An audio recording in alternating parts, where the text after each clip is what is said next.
김건희 씨의 비화폰 의혹을 좀 더 짚어보겠습니다. 순직 해병 특검은 김건희 씨가 윤 전 대통령 재직 시절 비화폰을 사용했다는 걸 공식 확인했습니다. 그리고 통신 기록에 대한 압수수색 영장을 집행했다고 알린 상황입니다. 그러니까 뭐 우리가 흔히 영부인이라고도 표현하죠. 대통령의 부인, 하지만 엄연히 민간인인 김건희 씨가 비화폰을 썼다. 군 장성급이나 또는 대통령실 고위직자들만 쓰는 비화폰을 김건희 씨도 썼다라는 건 상당히 의미가 있어 보입니다. 신영 위원님.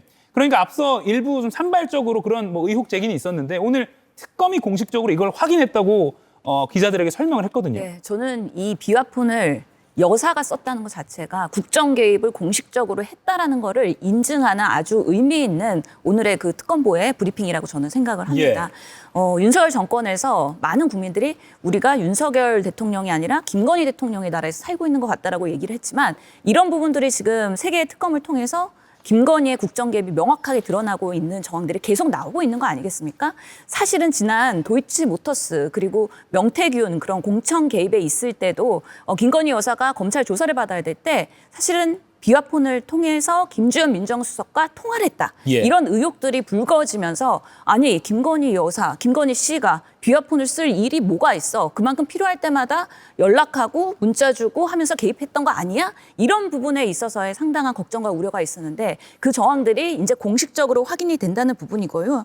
비화폰이라고 하는 거는 사실은 뭔가 통화의 내용이 드러나진 않겠지만 몇 번을 언제 어느 타이밍에 얼마나 수시로 사용을 했느냐 그리고 누구랑 통화를 했느냐 이런 정황들이 다 드러난다 그러면 정말 김건희 여사, 김건희 씨가 얼마나 많은 부분에 있어서의 국정 개입을 했는지 16개의 안건으로도 지금 수많은 지금 정황들이 드러나고 있는데 그것보다 훨씬 더 많은 개입들이 있었을 수 있겠구나에 대한 것들을 특검이 밝혀낼 수 있을 거라고 생각을 합니다. 예.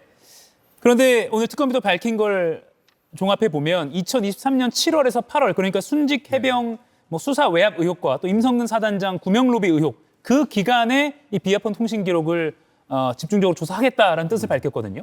아무래도 이제 언론에 알려진 게 VIP 경로설 아닙니까? 예. 그때가 23년 제가 알기로는 7월 31일로 알고 있습니다. 네. 그렇기 때문에 7월 말에서 8월 이후에 만약에 김건희 여사께서 뭐 비화폰이나 아니면 개인의 어떤 휴대전화를 통해서 누군가 통화를 했다고 한다면 그거와 관련된 어떤 통화가 아닐까 그런 어떤 의심을 할 수 있을 것 같습니다. 예. 근데 이제 제가 비화폰을 여사가 영부인이 갖고 있는 게 이게 관례적이냐 아니면 굉장히 그런 적은 없는데 유일한 거냐 그 부분에 대해서 좀 논란이 있을 수 있다고 보는데요. 예.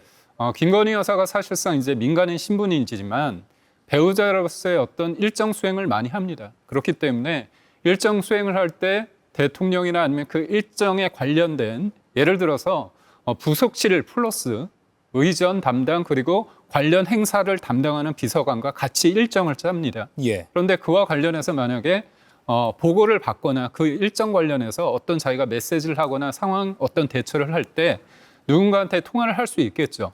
만약에 그 일정과 행사에 국한돼서 제가 말씀드리는 겁니다. 예. 그런 측면에서 영부인의 통화가 어떻게 보면 그게 안보상의 외부로 그게 알려지게 됐을 때 국익에 도움이 안 된다고 보면 일종의 비화폰도 사용할 여지는 저는 있다 봅니다. 그런데 예. 그게 원칙적으로 그 일정만 사용하는 건지 아니면 그 이상까지도 상시적으로 본인이 가지고 있으면서 사용했는지 예. 그리고 제가 앞서 말씀드린 것처럼 비화폰이라는 것들을 영부인이 이제까지 써왔던 관례가 있는지 이런 여러 가지 상황을 봐야 될 것 같고요. 비화폰은 일반적으로 통화 내용은 없습니다. 통화 기록인데 예. 일정 부분 수사기관에서 비화폰을 얘기하기 전에 예를 들어서 개인 폰이나 아니면 관련된 사람들의 진술 그리고 또 요즘에는 텔레그램 같은 게 있기 때문에 그런 것들에 대한 수사가 다 끝난 다음에 결정적으로 통화를 했느냐 했을 때 안 했다고 했을 때 비화폰에 보니까 누군가 통화했는데 그건 뭐냐?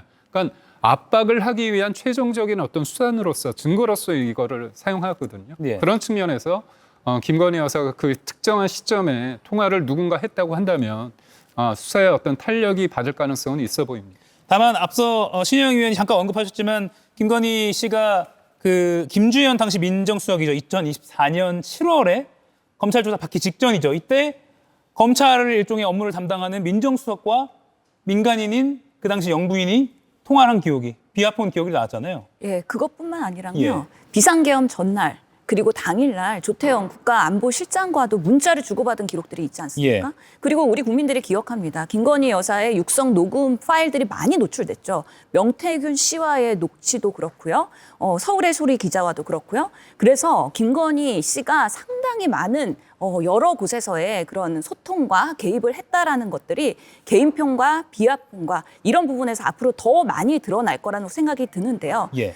우선은 대통령 취임식 날 김건희 씨의 그 손님들이 윤석열 대통령 손님보다 더 많았다는 거잖아요. 최근에도 그런 보도가 됐습니다. 그렇기 때문에 정말 윤석열 후보 시절부터 당선이 되고 검찰총장 과거에도 정말 김건희 씨가 상당한 그런 뒤에서의 배우 역할을 했고 실질적인 실세로서의 비선 역할을 했다는 것들이 지금 정황들이 쭉 드러나고 있는 상황이라고 생각하기 때문에 비화폰 지급 시기도 정말 대통령 취임하고 곧바로인지 아니면 몇 번의 그런 비화폰 지급을 됐는지 그리고 그 과정에서의 은폐나 삭제는 없었는지 이런 부분까지도 앞으로 특검이 들여다봐야 된다고 예, 생각합니다. 제가 김기웅 위원 말씀에 제가 이제 팩트체크를 하게 돼서 조금 좀 어떻게 보시지 모르겠지만 제가 이 아침에 방송 준비하면서 탄핵 심판 10차 변론 때 윤 전 대통령이 말한 게 있는데 그때 비화폰이 나오거든요.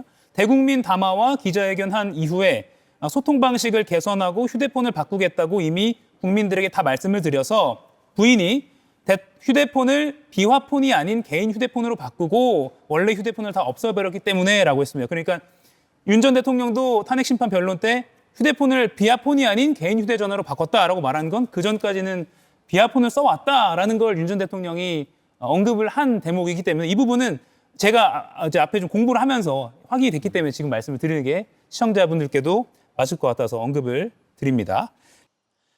이가혁 라이브를 시청해 주셔서 고맙습니다. 이가혁 라이브는 평일 오후 5시 TV와 유튜브로 실시간으로도 함께 하실 수 있습니다.